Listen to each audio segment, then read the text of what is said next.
அதிகாரம் 24ஆம் வசனம், நாம் பாவங்களுக்கு சென்று நீதிக்கு பிழைக்கும்படிக்கு அவர் தாமே நம்முடைய சரீரத்திலே நம்முடைய பாவங்களை சிலுவையிலே சுமந்தார், அவருடைய தழும்புகளால் குணமானீர்கள். அவருடைய தழும்புகளால் குணமானீர்கள். இந்த தழும்புகளால் குணமானீர்கள் என்பதை ஏசாயா தீர்க்கன் பாடுபடும் தாசனின் வழியாக அழகாக சொல்கிறார். ஏசாயா 53ஆம் அதிகாரம் 5வது வசனத்தை இந்த இரண்டு பகுதிகளையும் ஒப்பிட்டு பார்க்கும்போது ஒரு காரியத்தை நாம் பெற்றுக்கொள்ளலாம். அவர் நொறுக்கப்பட்டதன் வழியாய், காயப்பட்டதன் வழியாக, பாடுபட்டதன் வழியாய், ஆக்கினையின் வழியாக நாம் குணமடைகிறோம். ஆரோக்கியமான வாழ்வை பெறுகிறோம். நலமான ஒரு வாழ்வை பெறுகிறோம்.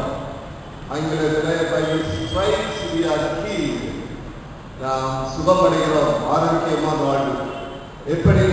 அவருடைய பாடுகள், நொறுக்கப்படுதல் இவைகளின் வழியாக, ஆக்கினையின் வழியாக. எப்படி ஆக்கினையின் வழியாக? பல நேரங்களிலே நாம் சொல்லுவோம், அவருடைய கோபத்தின் வேகத்தை நான் இன்றைக்குமாக அறிகிறேன். இரவு நேரங்களிலே படுத்தால் அந்த கோபத்தின் ஆக்கினை என்னை தாக்குகிறது. அதே போன்ற ஒரு நிலையில நாமும் கூட குணமாக்குகின்ற தாக்கத்தை ஆண்டவர்களாக பெற்றிருக்கிறோம். 1963ஆம் ஆண்டு நவம்பர் மாதம் 22ஆம் தேதி அமெரிக்க ஜனாதிபதி ஜான் எஃப் கென்னடி டேலஸ் என்ற இடத்திலே, டெக்சஸ் மாநிலத்திலே சுட்டு கொலை செய்யப்பட்டார். ஒரு நல்ல ஒரு இளம் ஜனாதிபதி, நல்ல எதிர்காலம், அமெரிக்க ஐக்கிய நாடுகளை மிகவும் சீரும் சிறப்புமாக கொண்டு செலுத்துவார் என்று அன்றைக்கு அமெரிக்கா நம்பியிருந்தது. ஆனால் அன்றைக்கு படுகொலை செய்யப்பட்டார். அவருடைய மரணத்திற்கு கொலைக்கு பின்பதாக அமெரிக்காவிலே பல பின்னடைவுகள், பொருளாதார சீர்குலைவு, ரேஷியல் ப்ராப்ளம், பல இன பிரச்சனைகள், பல காரியங்களும் நடந்தன. அவைகள் என்னுடைய சிந்தனையுடைய மையம் அல்ல. வேறொரு காரியத்தை நான் சொல்வதற்காக அதை ஒப்பிடுகின்றேன். 1981ஆம் ஆண்டு அக்டோபர் மாதம் 6ஆம் தேதி எகிப்திய நாட்டு தலைவர் பிரசிடென்ட் அன்வர் சதக் என்பவர் கொல்லப்பட்டார், சுட்டு கொல்லப்பட்டார். இந்த இரண்டு கொலைகளையும் நிறுத்தி சம்பந்தப்பட்ட விரும்புகள் என்று ஒரு வேலை நீங்கள் கேட்பீர்களானால், அந்த ஜான் எஃப் கென்னடியுடைய மனைவி நாம் அறிந்திருக்கிறோம், ஜாக்லின் கென்னடி. இந்த அன்வர் சதக் அவருடைய மனைவி ஜிஹாத் சதக். இந்த ஜிஹாத் சதக் பேராசிரியை, திருமணத்திற்கு முன்பதாக அமெரிக்க பல்கலைக்கழகத்தில் அதிகமாக உரையாற்றினர். அவர் திருமணத்திற்கு பின்பதாய் அதை நிறுத்திக் கொண்டார். இப்பொழுது மீண்டுமாக பல பல்கலைக்கழகங்களே பேருரையாற்றிக் கொண்டிருக்கிறார். அவரிடத்திலே அவருடைய கணவருடைய மறைவுக்கு பின்பதாக ஒரு கேள்வி கேட்கப்பட்டது.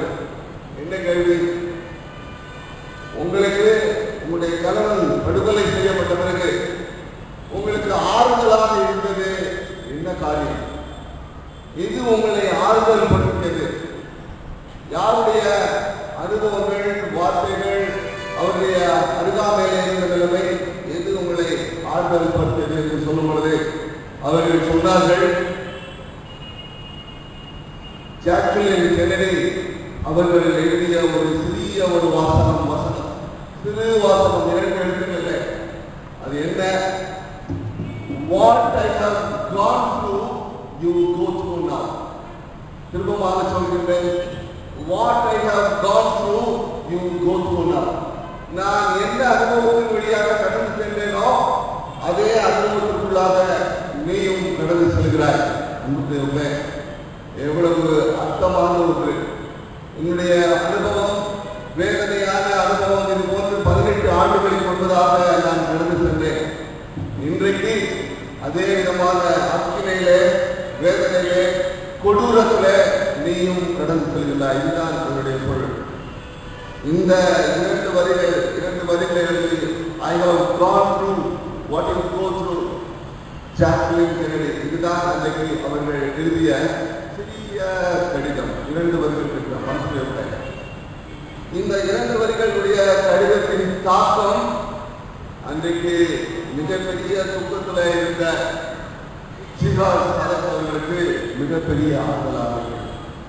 இன்றைக்கு ஆண்டவருடைய கழுவுகளாலே நாம் குணமாகிறோம் என்று திருமறையின் வழியாக படித்துக் கொண்டிருக்கிறோமே.